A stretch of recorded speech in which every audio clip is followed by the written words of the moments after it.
በውስጥ ቀይ መብራት ያበራ ጥሰ መሄድ አደጋ ሲኦል ባትገባም ስኬት ግን ዮሐንስ ያገለገለው እንዲነድ እንዲያበራ ያደረገው ስፍራውን ስላወቀ ነው ጊዜውን ስላወቀ ነው ልዩ ተልእኮውን ስላወቀ ነው በተሰጠው ዘመን ነደደና በራ ሁሉ የተጻፉ ገጾች ነበሩ ለምን ጊዜውን ያውቃል ዮሐንስ ስፍራውን ያውቃል ተልእኮውን ያውቃል እንደ ፀሐይ ብርሃን እየደመቀ በስብከቱ ክርስቶስ እየጎላ ብዙዎችን መሪ ጌታ ሆኖ ወደ ክርስቶስ መራጭ አስገራሚ ዮሐንስ ሩጫውን ጨርሶ ይላል ተረኛ መልእክተኛ አንተን እግዚአብሔር ይላል ከሰው ጋር መወዳደርህን ትተህ ተልእኮውን ፈልግ ለምን ተፈጠርኩ ብለ ጠይቀኝ መንገድን አሳያለሁ ስለዚህ ለሚጠፋ እንጀራ ለምድራዊ ነገር አትኖር እናት አባት ስለተኙ አልተፈጠርክም እግዚአብሔር በክርስቶስ አስቦ ወለደ የምትኖረው መልካሙን ስራ በኢየሱስ ልትፈጽም ነው ከንቱ ሰው የለም የማይረባ ሰው የለም እንድትነድ እንድታበራ ትኩረትህ ተልእኮ ላይ እግዚአብሔር ይላል ለአንዳንዶች እስካሁን ሳሰለጥናችሁ ነበር በጓዳ አሁን ጊዜው ደረሰ በምድረ በዳ ኖርክ ማለት አትረባም ማለት አይደለም የጊዜ ጉዳይ ነው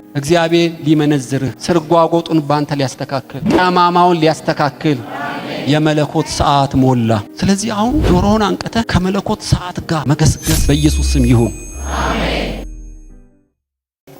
በአንድም በሌላ የሰማችሁት ያነበባችሁትን በጣም እኔን የሚሞግተኝ ለሆነው የምፈልገው ባጭር እድሜ ብዙ ስኬት ያመጣ ስለ መጥምቁ ዮሐንስ ነው ማካፈላችሁ ሁሉ ያስደምመኛል የዚህ ሰውዬ ህይወት የኖረው 34 ዓመት ነው የቀየረው ግን ሀገርን ነው እና ይሄ ዮሐንስ እናቱ ሆድ ውስጥ ሆኖ መንፈስ ቅዱስ መሞላት ብቻ ሳይሆን ኤልሳቤጥ ራሱ የልጁን ንቅናቄ ከመንፈስ ቅዱስ ጋር ያገናኘችው ነው እና ነብይ እናትና አባት ያሉት ነው በብሉይ ኪዳን ተተንብዮለታል መልእክተኛዬን እልካለሁ ብቻ ሳይሆን ራሱ መድኃኒዓለም የመሰከረለትን ታውቃላችሁ ምን ልታዩ ወደ ምድረ በዳ ሄዳችሁ ሸምበቆን ነው አይደለም የተልባ እግር የለበሱ ሽክ ብትን ያለውን የነገስታት ልጆችን ነው ነብይን 100% ብሎለታል ታውቃላችሁ ኢየሱስ መልእክተኛዬ ብሎ አላፈረበት እና ዮሐንስ ራሱ በ34 ገደማ ዓመት ቢሞትም ደስታዬ ተፈጸመ ካሉ 4-5 ሰዎች አንዱ ነው እና ይሄ ሰው ሰማያት ተከፍተው የምወደው ልጅ እሱ ነው ሲል አብን የሰማ መንፈስ ቅዱስ በርግብ መልክ ያየው ኢየሱስን ሳያውቀው የእግዚአብሔር በግ ነው ያለ በጣም ምድርን የነቀነቀ ሰው ነው ዮሐንስ እና ጌታ ኢየሱስ በዮሐንስ ወንጌል ምዕራፍ 5 ላይ ዮሐንስ በዘመኑ የሚነድና የሚያበራ መብራት ነው ብሎታል ላምብላችሁ እንዲያውም ዮሐንስ ወንጌል ምዕራፍ 5 ቁጥር 36 እርሱ ይለዋል ቁጥር 35 ዮሐንስ ወንጌል ምዕራፍ 5 ቁጥር 35 እርሱ የሚነድና የሚያበራ መብራት ነበር ይሄ በአምላክ እኮ የተመሰከረ እና ጨለማውን አብርቶታል ቀዝቃዛውን አሞቆታል ልትሉ ትችላላችሁ የሚነድና የሚያበራ ብርሃን ነው እንደ ኢየሱስ የዓለም ብርሃን ባይሆንም ነገር ግን በዘመኑ ነዷል አብርቷል እና ዮሐንስ የኖረበት ዘመን እና እንደዚህ ሰማይና ምድርን ሊያናጋ እንዴት ቻለ ለምንድነው በማስም ነው የምታጠምቀው አሉት ኢየሱስን በጣም ጥሩ አንድ ጥያቄ እኔም ጠይቃቸዋለሁ የዮሐንስ ጥምቀት ወይም አገልግሎት ከሰማይ ነው ከምድር ነው እንዳይሉ ህዝቡ ሁሉ ነብይ እንደሆነ ስላወቁ ይወግሩናል ብለው ፈሩ ከሰማይ ነው እንዳንለው ዮሐንስ ስለኔ ስለመሰከረ ለምን አትቀበሉትም ይለናል አናውቅም አሉ ዮሐንስ ህዝብ ሁሉ ነብይ እንደሆነ መስክረዋል ይላል ሄሮድስ የወንድምን ሚስት ፍታ ይለዋል ጻድቅና ቅዱስ እንደሆነ ስላወቀው በደስታ ይሰማው ነበር ቤተ መንግስቱን ቤተ ክህነቱን ህዝቡን ያነቃነቀ ሰው እኔ እንደ ሰው እንደኛው ስጋና ደም የሆነው ሰው የመልእክተኛ ማንነት 4 ማንነቶች በሚል በዮሐንስ ማንነት ነው ዛሬ 4 ነገሮች ላካፍላችሁ እንፈልግ ታውቃላችሁ ዮሐንስ አወላለዱ በመጽሐፍ ቅዱስ ባታገኙትም አንዳንድ ድርሳናት ትንሽ ፍንጭ ይሰጣሉ እና ዮሐንስ ሲወለድ ሄሮድስ ሕፃናትን ሁሉ ገሎ ነበር ለምን በሰባ ሰገሎች ትንሽ ስተት ይመስለኛል እና ኮከብን አይተው መጡ ኢየሩሳሌም ጋር ኮከቧ ጠፋች እና ሄሮድስን የአይሁድ ንጉስ ወዴት ነው አሉት ለገዳዩ መረጃ ሰጡት እንደነሱ የሚሰግድ ነበር ይመስላቸው እሱ ግን ሰባ ሰገሎች በመላእክ ተነርተው መንገስ ሲቀይሩ ከ2 ዓመት በታች ያሉትን ሕፃን ሁሉ ግደሉ አለ ራሔል ለልጆቿ አለቀሰች መጽናናትም አላገኘችም ልጆች ሁሉ የሉምና ሰብቅ ቀላል ነው በየቤቱ ድንኳን ተተከለ እያንዳንዱን ሕፃን በሰይፍ ስለተቀሉት እና አደገኛ ለቅሶ ነበር በእስራኤል ተስፋ የተቆረጠበት ዘመን ነበር ሕፃን ሁሉ ተገደለ እና መርደረር ሄሮድስ ጨረሳቸው እንደምታውቁ እና በዚህ ሰዓት ዘካርያስና ኤልሳቤጥ ሽማግሌ አሮጊትም ስለነበሩ ዮሐንስ እንዳይገደል ምድረ በዳ ይዘው ጠፉ ይላል ያን መጽሐፍ ሳነበው። እና ዮሐንስ እንዳይገደል ዋሻ ውስጥ ለ7 ዓመት አብረውት ኖሩ እና እድሜ ስለከለከላቸው በ7 ዓመት ነው የሞቱት። ዮሐንስ ገና ድክ ድክ እያለ በምድረ በዳ ትተውት ሞቱ። ስለዚህ ገማልያ የለም እና ረቢ የለም፣ ካህን የለም፣ የአንበጣዎች ንጉስ፣ የፉኝቶች ጓደኛ እየተባለ ሌጦ ለብሶ አንበጣ እየበላ አደገ ማለት ነው። ነገር ግን በ7 ዓመት እንዴት መሰረት እንደጣሉለት ስታዩ፣ አገልግሎቱን ስታዩ አባትና እናቱን ታደንቃላችሁ። እና ይሄ ጦት ብቻ ሳይሆን ጽድቅን ያጠቡት ሄዳችሁ ብታዩ ዮሐንስ አስገራሚ ሰው ነው። በ7 ዓመቱ አንተ ነብይ ነህ፣ በኤልያስ መንፈስ የምትሄድ ነህ፣ በትንቢት ነው የተወለድከው፣ ገብርኤል አብስሮ የተወለድክበት ዓላማ መንገድ ለመጥረግ ነው፣ ኃጢአት የሚድኑበት የጽድቅ ዕውቀት ለመስጠት ነው እያሉ በሕፃንነቱ መግበውታል ማለት ነው። እና ዮሐንስ በምድረ በዳ አደገ ነው የምላችሁ። ሰው ሁሉ ተስፋ በቆረጠበት እና ሕፃናት ሁሉ አልቀው የመጨረሻ ተስፋ በተቆረጠበት አስገራሚ የጽድቅ ብርሃንን እግዚአብሔር ሲያወጣ ነው የምናይ። ይሄ ዮሐንስ በብሉይ ብዙ እሱን የሚመስሉት አሉ እና ሉቃስ ግን 4 ማንነቱን አጉልቶ ይጽፍልናል። በሉቃስ ወንጌል ምዕራፍ 3 ቁጥር 6 ላይ ስለ መጥምቁ ዮሐንስ ጸሐፊው ሐኪሙ ሉቃስ የጻፈው እንዲህ ተጽፏል። ምዕራፍ 3 ቁጥር 6 ሥጋ የለበሰ ሁሉ የእግዚአብሔርን ማዳን ተብሎ እንደተጻፈ ለኃጢአት ስርየት የንስሐ ጥምቀት እየሰበከ በዮርዳኖስ ዙሪያ ሁሉ ወዳለች ሀገር ሁሉ ወጣ። ዮሐንስ የሚገርም ነው እና የወጣው ከኃጢአት የሚድኑበትን የጽድቅ ዕውቀት ለመመገብ ከምድረ በዳ ወደ ዮርዳኖስ ዙሪያ ሁሉ ወጣ። እንዲነድና እንዲያበራ የእግዚአብሔር መልእክተኛ እንዲሆን ያደረገው ምንድን ነው? ሉቃስ በግልጽ ይጽፍልን ተልእኮውን ሳይሆን ልዩ ተልእኮውን ያውቀዋል። የዮሐንስ ልዩ ተልእኮ ምንድን ነው? እንዳገኘው መዘመር አይደለም፣ ቅድም እንዳልኳችሁ እና እንደ ጳውሎስ ማስተማር አይደለም፣ ቤተክርስቲያን መትከልም አይደለም የሱ ስጦታ። እንደ ሉቃስ ታሪክ መጻፍም አይደለም። አባትና እናቱ የነገሩት ሰማይ ምድር ሳይፈጠር በፊት በዮሐንስ ሊፈጽመው ያሰበውን ልዩ ተልእኮውን አስጨበጡት። የዮሐንስ ተልእኮ ምንድን ነው? ከኃጢአት የሚድኑበት የጽድቅ ዕውቀት መመገብ ነው። ይህን በምን አወቀው? እና በ8 ቀኑ በተወለደ 8 ቀኑ ሲገርዙት ስምም ሲያወጡ ስሙ ማን ይባል ተባለ። ዮሐንስ ብሎ በብራና ሲጽፍ አንደበቱ ተፈታ። ዘካርያስ መንፈስ ቅዱስ ተሞልቶበትም ትንቢት ተናገረ። ትንቢቱን ሄዳችሁ አንብቡ። ለእስራኤል ለብላቴናው በመራራት እግዚአብሔር የመዳን ቀን እንዳስነሳልን ያለ ፍርሃት እንድናገለግለው ብላቴናውን ላከ ይልና አንተ ሕፃን ይለዋል። የ8 ቀን ልጁን ከኃጢአት የሚድኑበት የጽድቅ ዕውቀት ትሰጣለህ ብሎ ተልኮና ዮሐንስን አገናኘ። ዮሐንስ ከዘላለም በፊት በአብ በወልድና መንፈስ ቅዱስ ውስጥ ስለሱ ያሰበውን ያንን ምስጢር ቀዳና ለልጁ አቀበለ። ዮሐንስ ያደገው ከኃጢአት የመዳን የጽድቅ ዕውቀት መመገብ ነው። ታውቃላችሁ ከኃጢአት ለመዳን ዕውቀት ይጠይቃል እና በዮሐንስ ዘመን ተራራ ነው፣ ስርጓጎጥ ነው፣ ጠማማ ነው። ስለ ተፈጥሮ አይደለም የሚነግረን። በትዕቢት የተሞሉ ጠመዝማዛ ሕዝብ ነው። በጉቦ የዘቀጠ ነው። ቤተ ክህነቱ ነጭ ልብስ ለበሱ እንጂ የወንበዴ ዋሾች ናቸው። ታውቃላችሁ ሐናና ቀያፋ መርደረሮች ናቸው የሚመሩት ኢየሱስን ተቀባብለው የገደሉት እና በሙሉ እናንተ የወንበዴ ዋሻ አረጋችሁት የሙታን መቃብር ይላቸዋል። ዮሐንስ የተወለደበትን ዘመን እኮ ላመለክታችሁ ነው። ህዝቡን የእፉኝት ልጆች ይላቸዋል። የእባብ ልጅ ማለት ነው። የአብርሃም ልጅ ነን ብላችሁ አትመኩ፣ ከዚህ ድንጋይ ልጅ ሊያወጣ ይችላል ይላቸዋል። ማንነታቸው ነው የሚነግረው። ቤተ መንግስቱን የወንድሙን ሚስት ወንድሙን ገድሎ ያገባ ሰው ነው የሚመራው። ሕፃናት ሁሉ ደም የጠጣ ሰው ነው የሚመራው። ዮሐንስ በዚህ ዘመን የተወለደው ይሄ እንደ ተራራ እና ስርጓጎጥ የሆነውን ህዝብ ከኃጢአቱ ንስሐ ይገባ ዘንድ የተላከው ዮሐንስ ነው። ተልኮና ዮሐንስ ተገናኙ ነው የምላችሁ። የእግዚአብሔር መልእክተኛ የሚነድና የሚያበራ መልእክተኛ አንዱ ሚዛኑ ምንድን ነው? የተፈጠረበትን ተልኮ ማወቁ። በዚህ ጉባኤ ልሞግታ ለምን ተወልደናል? ምን እያደረግን እንኖራለን? ስለምንድን ነው የምንሞተው? የተወለድኩበት ተልኮዬ መክሊቴ ከእግዚአብሔር የተቀበልኩት አገልግሎቴ አውቀዋለሁ ወይ ነው። አይን ጆሮ መሆን አይችልም፣ ጆሮ አይን መሆን አይችልም። ሁሉም በጅማት እየተጋጠሙ አካሉን እንደሚያንቀሳቀሱ እያንዳንዳችን የማይገዛ የማይደገም የማይቀዳ እንደ አሻራና እንደ ስማችን ልዩ ተልኮ እንዳለን ልነግራችሁ እፈልጋለሁ። መንደድና ማብራት እንዴት እችላለሁ? እንደ ዮሐንስ የተፈጠርኩበትን ተልኮ ሳውቅ ነው። ውድድሩ ከሰው ጋር የምትወዳደረው አይደለም እና ተልኮውን ከተልኮ ጋር ነው እግዚአብሔር የሚመዝን። ስለዚህ የዮሐንስ አንዱ ብጽዕና የእናት አባቱም ታላቅ ብድራት ዮሐንስን ከተልኮ ጋር ማገናኘታቸው። እድለኛ ልጆች መንፈሳዊ አባቶች አሏቸው።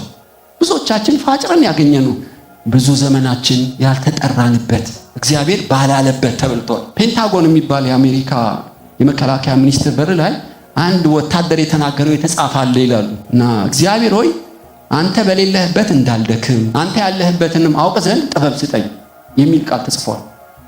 እግዚአብሔር በሌለበት የደከሙ ብዙ ናቸው። ዮሐንስ ግን ለተላከበት ሲጀምርም ሲያገባድድም ሲፈጽምም ያውቀዋል። ምንድነው የተላከው? ለላኩን መልስ እንድንሰጥ አንተ ማን አሉት። እኔ አለ በምድረ በዳ የሚጮህ ሰው ድምፅ ነኝ። የኃጢአት የንስሐ ስብከት እሰብክ ዘንድ ተልኬያለሁ። 4 ነጥብ። ዮሐንስ ለደሞዝ አይኖርም። ስላጨበጨባችሁ አይመጣም። ድንጋይ ስላነሳችሁ አይደነግጥም። ከተልኮ ግራና ቀኝ አይልም። ሌጦ ለብሶ አንበጣ የበላ ኋላ ቀር ቢመስልህም ከተልኮ ጋር የተገናኘ ሰው ምድር ሊቋቋሙ አይችልም። አንቀጠቀጠው ህዝቡን። ለምን? ተልኮና ዮሐንስ ተገናኙ። ወገኖቹ በዚህ ጉባኤ ማንም ተራ ሰው እንደሌለ፣ እኔ አልተማርኩም፣ ሰው አልተቀበለኝም፣ መድረክ ላይ ቆሜ አላቅም የሚል ሰው እንደሌለ፣ አንተ ብቻ የምትሰራው ሌላ ሰው ሊሰራው የማይችለው በልዩነት የክርስቶስን ስራ ልትሰራ በክርስቶስ እንደተፈጠርክ ታውቃለህ ሆይ? ሁላችን በዚህ መንፈስ ካልተንቀሳቀስን መከሩ ብዙ እንደሆነ ልነግራችሁ እፈልጋለሁ። እና ቄሶችና ፓስተሮች ብቻ ሊፈጽሙት አይችሉም። ዮሐንስ ካህናት ይፈጽሙት አላለም። የተፈጠረበትና እሱ ሲገናኙ የዘላለም አምላክ ብርሃኑ በጣም እየጨመረ መጣ። ኖህ የእረፍት ሰው ማለት ነው የስሙ ትርጉም። ይሄን ትርጉም ያወጣለት ላሜህ ነው አባቱ። ልክ እንደ ዘካርያስ አንተ ሕፃን እግዚአብሔር ከረገማት ምድር ከእጅ ስራችን ታድነናለህ፣ ስምህም የእረፍት ሰው ኖህ ይባል አለው። እና ኖህን ገበሬ አድርጎ አላሳደገውም። ኖህ እረኛ አድርጎ አላሳደገውም። ዘማሪ አድርጎም አላሳደገውም። ኖህን መርከብ ሰሪ አድርጎ ነው ያሳደገው። 120 ዓመት ፈጀበት ነው የሚሉት።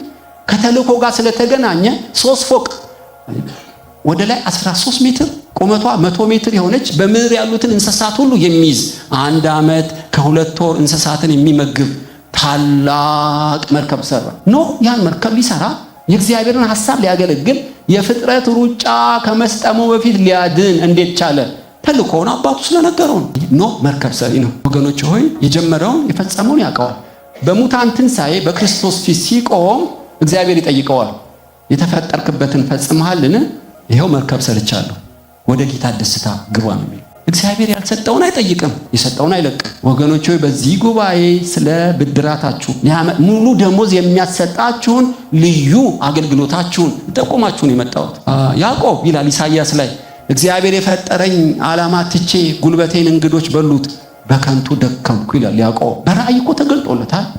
ከወገቡ እግዚአብሔር አሕዛብን ሁሉ የሚያድን መድኃኒት እንደወጣ እና የያዕቆብ አምላክ እንደሆነ የአብርሃም የይስሐቅ አምላክ የሆነው ከወንድሙ ሲሸሽ ተገልጦለታል እኮ።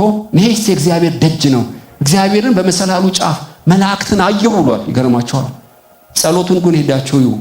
እምለብሰው ብትሰጠኝ፣ ጤና ብትሰጠኝ አምላኬ ትሆናለህ። እግዚአብሔር እኮ ለዝሆንም እንጀራ ይሰጣል። በቀን 100 ኩንታል። ያው ታውቃላችሁ፣ ስለ እንጀራ ነው የሚጸልየው።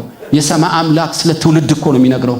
በወገቡ ውስጥ ያስቀመጠውን አገልግሎት ነው የሚነግረው። ስለ ልብስና ስለ እንጀራ ሆይ ዘላለም አምላክ ኃጢአት ባይሆንም አይመጥነው። በእውነት ነው ማለት መላእክት የቸኮሉበት ሥላሴዎች ከሰማይ ትኩረት ያደረጉበት ልዩ አጀንዳ ያዕቆብ ሳተው፣ ለበጎችና ለሴቶች ጨረሰው። ፈርዖን አጭር ጥያቄ ነው የጠየቀው። እድሜ ስንት ነው አለው።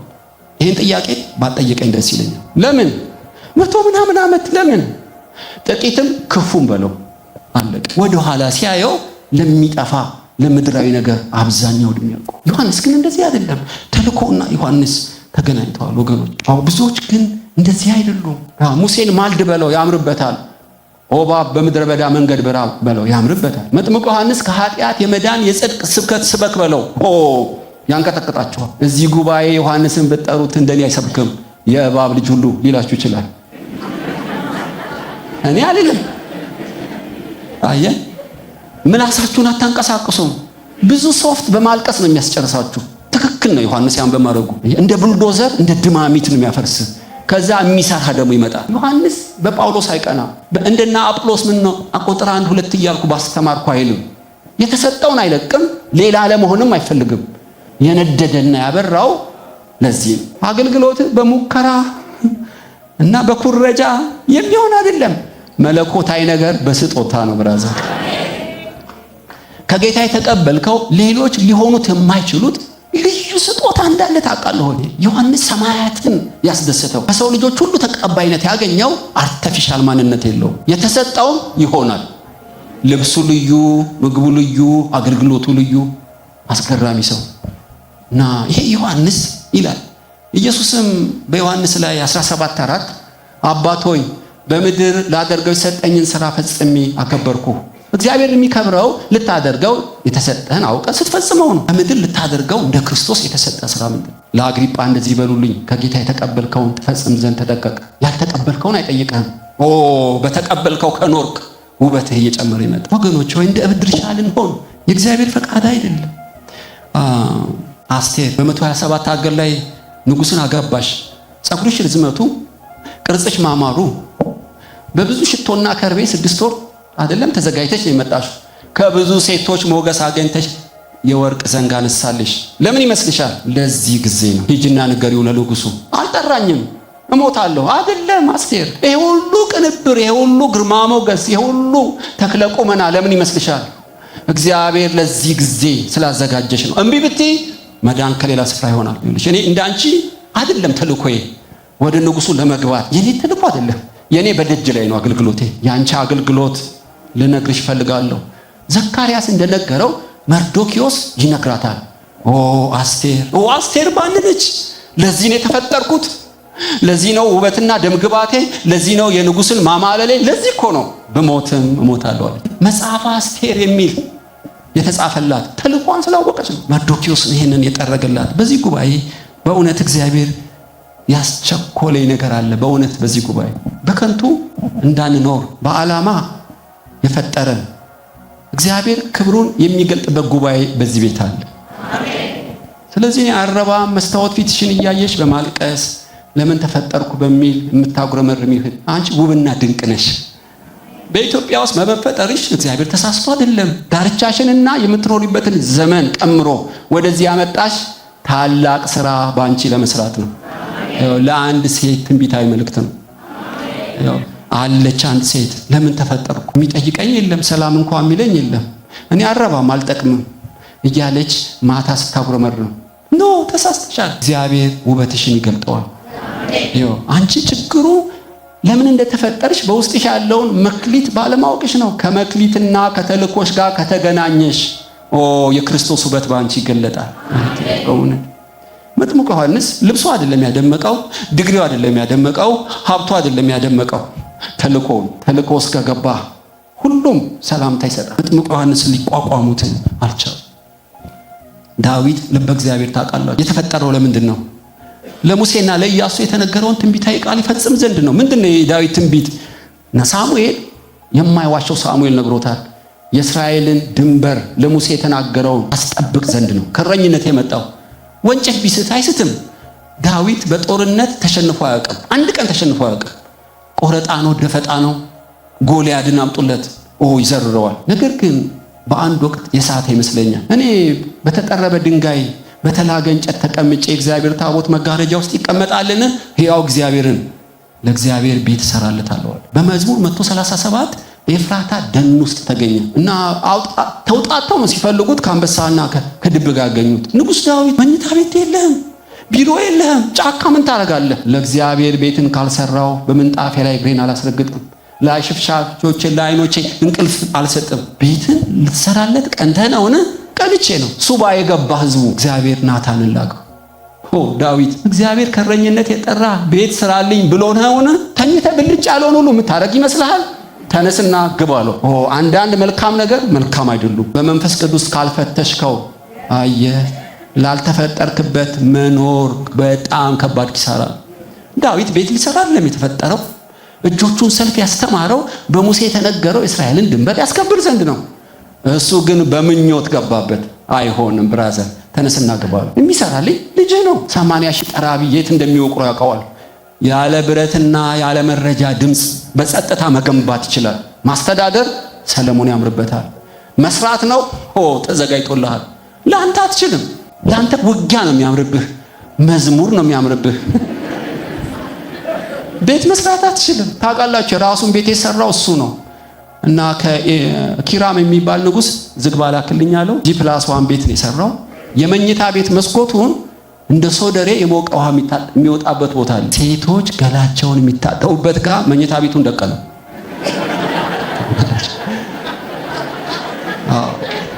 እና ተኛ ተነሳ መስኮቱን ሲከፍት ጨርሱት። በጣም ከባድ ነው። ሰለሞን ውጊያ ተዋጋ በሉት አይችልም። ሮብዓም ተነሳ አመለጠው። በከሌ ተነሳ አመለጠው። ዳዊትን በለው ጭጭ ነው የሚያደርግልህ። ባለ ስጦታ አይሆንም። አየህ፣ ቅባትህን ለምን ትደብቀዋለህ? ለክርስቶስ ውብ የምንሆነው የተፈጠርንበትን ተልእኮ ስናቅ ነው። በዚህ ጉባኤ ለተሐድሶ የተዘጋጀ ሰው፣ ለአገልግሎት የተዘጋጀ ሰው ማን ነው? የተፈጠረበትን ልዩ ተልእኮን ሲያቅ ነው። በምን አውቃለሁ? በጣም ቀላል ነው። የተቀበልከውን ስትሆነው በጣም ይቀልሃል። የማይቋረጥ ሸክም በውስጥ አለ። ፍሬ ታፈራበታለህ። ሰዎች ይመሰክሩልሃል። ፍሬ ካላፈራ የተሳሳተ ሰው ባትሆንም የተሳሳተ ቦታ አለ። መፈለግ ነው ቦታ። በጥረት አይሆንም፣ በሞራልም አይሆንም። አየህ፣ በስጦታ ነው እግዚአብሔር ነገር። የማያቋርጥ ሸክም። ስለኔ አባቴ ይመሰክራል፣ እናንተ ትመሰክራላችሁ፣ መጽሐፍ ይመሰክራል፣ የማደርገው ስራ ይመሰክራል አለ ጌታ።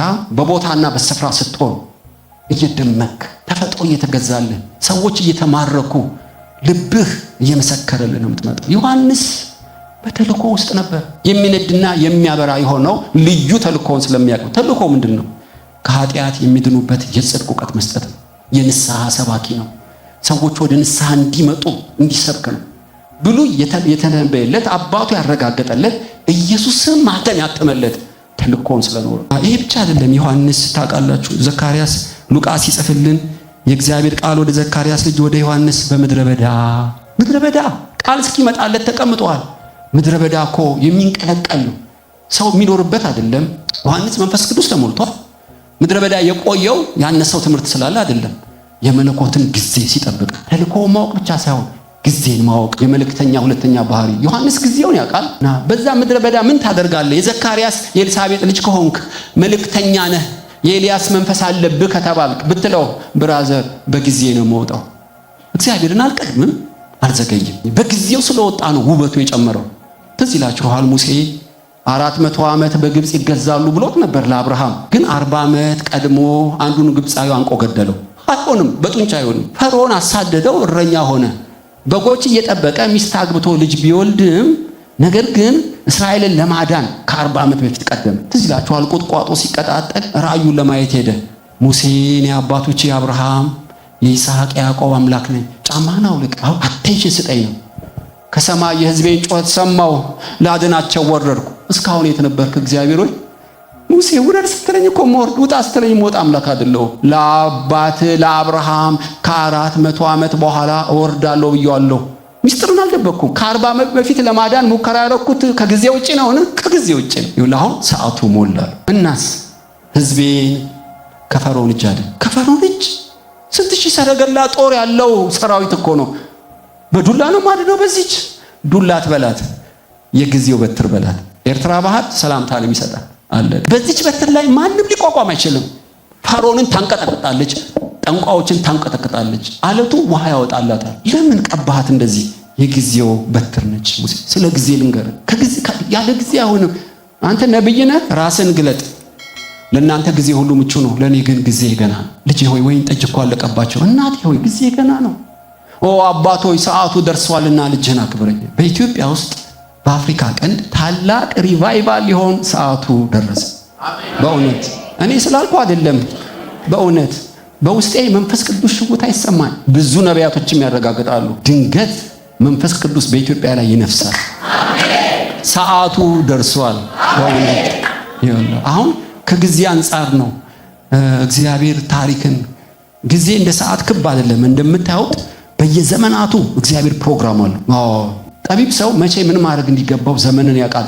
ሰነፎች ስለ ጊዜ እውቀት ያላቸው። ዳንኤልም የ70 ዓመት ምርኮ እንደተፈጸመ ባየ ጊዜ ለራሱና ለሕዝቡ ይጾምና ይጸልይ ዘንድ ጀመረ።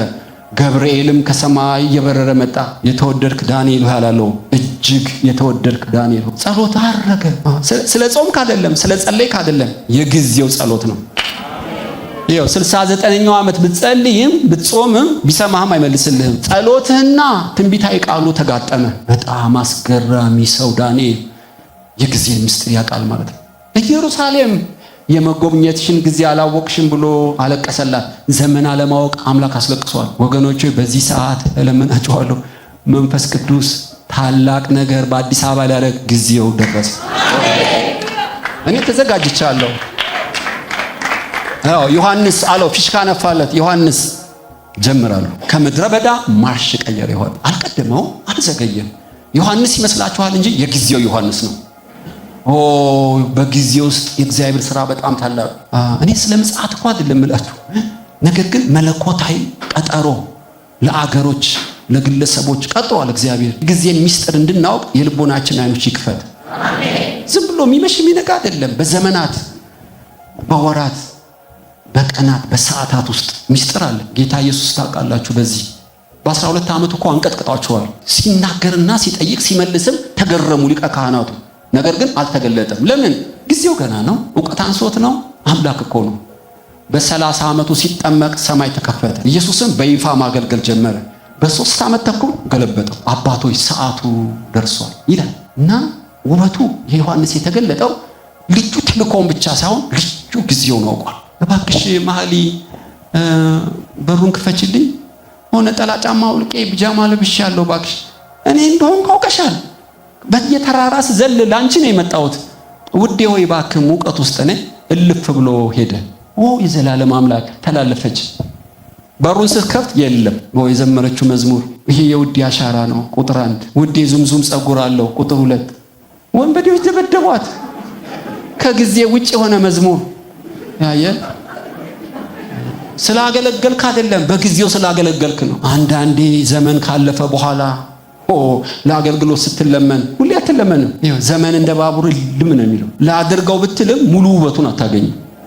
ትዝ ይላችኋል አቢግያም ናባልን ነበረ ባሏ፣ ባለጌ፣ ተሳዳቢ፣ ስንፍና ያደረበት ምናምንቴ ሰካራ። አቢግያስ አእምሯ ታላቅ፣ ውበቷ ድንቅና ወንዶቹን ሁሉ ግደሉ አለ ዳዊት ስለሰደበው። አቢግያም እየበረረች ወደ ባሏ አይደለም ወደ ዳዊት ሄደች። ብራዘር አትግደልብኝ፣ እሱን ከገደልከው ከስራት ተፈታው።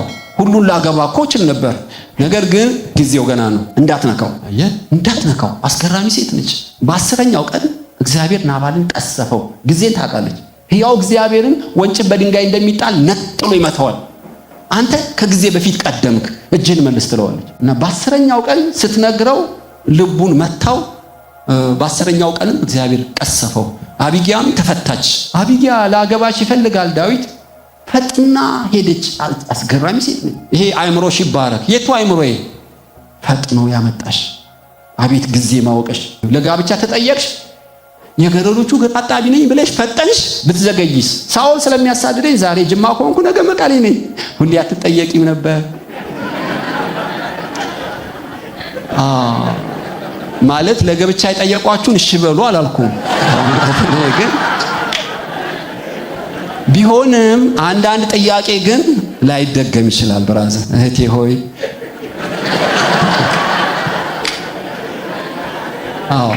ቴክስ ከላከልሽ መርምሪው፣ ቴክስ ላኪለት፣ መርምሪው። ቶሎሽም እምቢም ባቲም ግን አንዳንድ ጊዜ ላይደገሙ ይችላሉ። ስለ ዮሐንስስ ከምድረ በዳ የእግዚአብሔር ቃል መጣለት። ውበት ጊዜን የሚያውቅ ይሆናል። ሶስተኛ ዮሐንስ ስፍራውን ያውቅ። ዮሐንስም ወደ ዮርዳኖስ ማዶ ወጣ። ሮም ሄዳ ይላችሁ በዓለም ሁሉ ወንጌል እንድንሰብክ የእግዚአብሔር ፈቃድ ቢሆንም ስፍራና ዳርቻ የሚመድብልን የእግዚአብሔር ኢየሱስ ነው። አንዳንዴ ብር ብለን ስፍራችንን ያለ ምሪት እንለቃለን። ስለዚህ ስኬት የሚያንስህ አንዳንዴ ያለ ምሪት ስፍራን ስለቀየርክ ሊሆን ይችላል። በሁሉ ቦታ ስኬት የለም። አንዳንዴ ስራውን እስኪጨርስ ድረስ ስጋህን በጥርስ ነክሰህ ባይመችም እግዚአብሔር ይመቸው። ስፍራውን የሚለቅ ሰው ከጎጆ እንደሚርቅ ወፍ ነው ይላል እና በዓላማ በአንድ ቦታ ሲያስቀምጥህ ከመንፈስ ቅዱስ ጋር መናበብ ጥሩ ነው። ዮሐንስ በዮርዳኖስ ዙሪያ ሄደ። ለምን ሄደ? ውሃላ ለማጥመቅ ነው የተላከው። የሄደውም በወንዞች በባህር ስር ነው። ዮሐንስ መቄዶንያ አልሄደም፣ ሮም አልሄደም። እንዲያውም ከዚህ ከገሊላ ውጪ ያገለገለበት ስፍራ የለም። ሮም ቢሄድስ፣ ግሪክ ቢሄድስ፣ የፉኝት ልጆች ቢላቸው ዲሞክራሲያዊ መብት ነካ ይሉታል። አይሆንም። ዮሐንስ የሚያምርበት በእስራኤል ውስጥ። አንዳንዴ ወገኖች ሆይ ምንም ድሆች ብንሆንም ነገር ግን እግዚአብሔር ዓላማ አለውና ያለ ምሪት አገርን መልቀቅ፣ ስፍራን መልቀቅ ብዙዎች ከስራው ይቻላል። አንቺ እዚህ ሀገር ምን አመጣሽ? ጸጋሽ እኮ በጉጉት የምንጠብቀው ነበር። ቄስ ይህን ጥያቄ አታንሳብኝ ያሉኝ ብዙ ናቸው። ተውሴ ላይ ያለ ምሪት ሳልሰማ መጥቼ ረግረግ ውስጥ ገባሁ። ጌታን አልካድኩም፣ እንደቀደመ መሆን አቃተኝ። ለምን አቃተሽ? ያለ ምሪት ስፍራዬን ቀይሬ እኮ ነው። አልጠጣም፣ አላመነዝርም፣ ነገር ግን ስፍራዬን ለቀው ለራሴ ለካ አልኖርም፣ እሱ በሚያኖረኝ ቦታ እኖራለሁ። ኢየሱስም በ9 ወሩ ወደ ኤፍራታ ሄደ። ለምን ሄደ? መወለጃ ስላጣ አይደለም። አንቺ ኤፍራታ ቤተልሔም ሕዝቤን የሚጠብቅ መስፍን ካንቺ ይወለዳል ስለተባለ ነው። ወደ ግብጽ ሂጂ አላት። ለምን? ልጄን ከግብጽ ጠራሁት የተባለው ይፈጸም ዘንድ ነው። ናዝሬት ኖረ። ለምን? ናዝራዊ ይባላል የተባለው ይፈጸም ዘንድ ነው። ሄሮድስ ሊገልህ ነው፣ ከኢየሩሳሌም ጥፋ፣ ለዛ ቀበሮ እንዲበለው። አየህ፣ የሰው ልጅ በኢየሩሳሌም ሊሰቀል ይገባዋል። የተወለደው ያደገው የሞተው በመረጠው አይደለም፣ በተጻፈው። ለዚህ ጨካኝ ናችሁ እንደ ዮሐንስ? በምድረ በዳ እሳት ውስጥ ተቀመጣለው። ቁጭ ዮሐንስ ወደ ዮርዳኖስ ሂዳለው። ማርሽ ቀይሩልም። ማንም ለራሱ ሊኖር አይችልማ። ጆሮ እንደተበሳ ለክርስቶስ እኖራለሁ ካልክ በደሞዝ ሳይሆን በተልኮ ትኖራለህ። ዮሐንስ ልብሱ ተልኮውን ኩን ባለው ቦታ ይቀመጣል። አንዳንዴ ስኬት የምናጣው ከመንፈስ ቅዱስ ጋር ስለ ስፍራችን ስለማንናበብ ነው። ትዝ ይላችኋል፣ ጳውሎስ ወንጌል ሊሰብክ ነው ሄደው፣ ሊነግድ አይደለም። መንፈስ ቅዱስ በመንገዱ ላይ ቆመበት። የክርስቶስ መንፈስ ከለከለው። 5 ከተሞች ላይ ብዙ ዓመት ነው ኢንቨስት ያደረገው። ወደ መቄዶንያና አርዳን የሚል ራእይ ሲያይ በፍጥነት ወደ መቄዶንያ ሄደ። ከሲላስ ጋር ሄደ። ማንም ሊቋቋመው አልቻለም። ከገረዱ አጋንንት ወጣ። እስር ቤቱ ይንቀጠቀጣል፣ ምድር ይንቀጠቀጣል። ሊዲያ ጌታን ታምናለች። ኢሮፕን አነቃነቃት። ለምን? ያው ጳውሎስ ነው እኮ። አሁን ግን በስፍራው ላይ የቆመ ጳውሎስ። ለምንድን ነው ጳውሎስ ስኬት ያጣው? ስለመሰለው ሄዶ ነዋ። ወደ መቄዶንያ ምን መጣ? ራእይ ስለተቀበለ ነዋ። ቀድሞ ቢጠይቀው አይከስርም ነበር። እግዚአብሔር የሚናገር አምላክ እኮ ነው። በውስጥ ቀይ መብራት እያበራ ጥሰ መሄድ አደጋለሁ። ሲኦል ባትገባም ስኬት ግን የለም። እና ዮሐንስ ያገለገለው እንዲነድ እንዲያበራ ያደረገው ስፍራውን ስላወቀ ነው። ጊዜውን ስላወቀ ነው። ልዩ ተልእኮውን ስላወቀ ነው። ሰዎች ሁሉ አንተ መሰከርክለት፣ ወደ ኢየሱስ ሄዱ ተባለለት። ኢየሱስ አረጋገጠለት። ደስታዬ ፍጹም ሆነ አለ ዮሐንስ። በተሰጠው ዘመን ነደደና አበራ። ሁሉ የተጻፉ ገጾች ነበሩት። ለምን? ጊዜውን ያውቃል ዮሐንስ፣ ስፍራውን ያውቃል፣ ተልእኮውን ያውቃል። እንደ ፀሐይ ብርሃን እየደመቀ በስብከቱ ክርስቶስ እየጎላ ብዙዎችን መሪ ጌታ ሆኖ ወደ ክርስቶስ መራጭ። አስገራሚ ዮሐንስ ሩጫውን ጨርሶ ይሄዳል። ተረኛ መልእክተኛ አንተ እግዚአብሔር ይላል። ከሰው ጋር መወዳደርህን ትተህ ተልእኮውን ፈልግ። ለምን ተፈጠርኩ ብለህ ጠይቀኝ፣ መንገድን አሳይሃለሁ። ስለዚህ ለሚጠፋ እንጀራ ለምድራዊ ነገር አትኖርም። እናት አባትህ ስለተኙ አልተፈጠርክም። እግዚአብሔር በክርስቶስ አስቦ ወለደ። የምትኖረው መልካሙን ስራ በኢየሱስ ልትፈጽም ነው። ያ መልካም ስራ የፓስተሮች ብቻ ነው ወይ? አይደለም። ውብና ድንቅ ያንተም ያንቺም። በዚህ በዮሐንስ ልክ ለመኖር እግዚአብሔር በዚህ ዘመን በኢትዮጵያ ውስጥ በአዲስ አበባ ፈጠረኝን። በትክክል ከንቱ ሰው የለም፣ የማይረባ ሰው የለም። እንድትነድ እንድታበራ ትኩረትህ ተልእኮ ላይ ይሁን። እግዚአብሔር ይላል ለአንዳንዶች እስካሁን ሳሰለጥናችሁ ነበር በጓዳ፣ አሁን ጊዜው ደረሰ። በምድረ በዳ ኖርክ ማለት አትረባም ማለት አይደለም፣ የጊዜ ጉዳይ ነው። እግዚአብሔር ሊመነዝርህ፣ ስርጓጎጡን ባንተ ሊያስተካክል፣ ጠማማውን ሊያስተካክል የመለኮት ሰዓት ሞላ። ስለዚህ አሁን ጆሮውን አንቀተህ ከመለኮት ሰዓት ጋር መገስገስ በኢየሱስም ይሁን። ዮሴፍ እባክህ ለፈርዖን ንገር፣ ምንም ሳላረግ አሰሩኝ። ኖ ዮሴፍ በመልእክተኛ አትወጣም፣ በአጋጣሚም አልታሰርክም።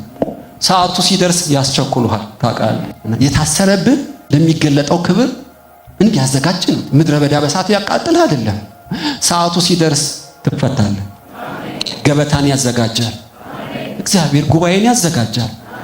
በመክሊትህ የምትነግድበት ሰዓት አሁን ነው። ስለ ስፍራ ወገኖች ሆይ የዘላለም አምላክን ጠይቀው። በጆሮ ድምፅን ትሰማለህ። የሚያምርብኝ ቦታ የት ነው? ቸርች ቀይሩ ማለት አይደለም። በእውነት ምድብ መለኮታዊ ቦታ። አቤት ወገን፣ እኔ አሁን ያለሁበት ቦታ 100% እርግጠኛ ነኝ ከመለኮት ጋር ተናብቤ ነው። ስለተጠራው አልመጣሁም፣ ስለተፈለኩም አልሄድኩም። የዘላለም አምላክ የት ትፈልገኛለህ? ባስቀመጥከኝ ቦታ የስብከቴ ትኩረት ምን ሊሆን ይገባል? የጊዜው የመለኮት ፕሮግራም ምንድን ነው? ተናብቤያለሁ። አሁን በጣም ደስተኛ ነኝ። እግዚአብሔር ልቦናችሁን ይክፈት።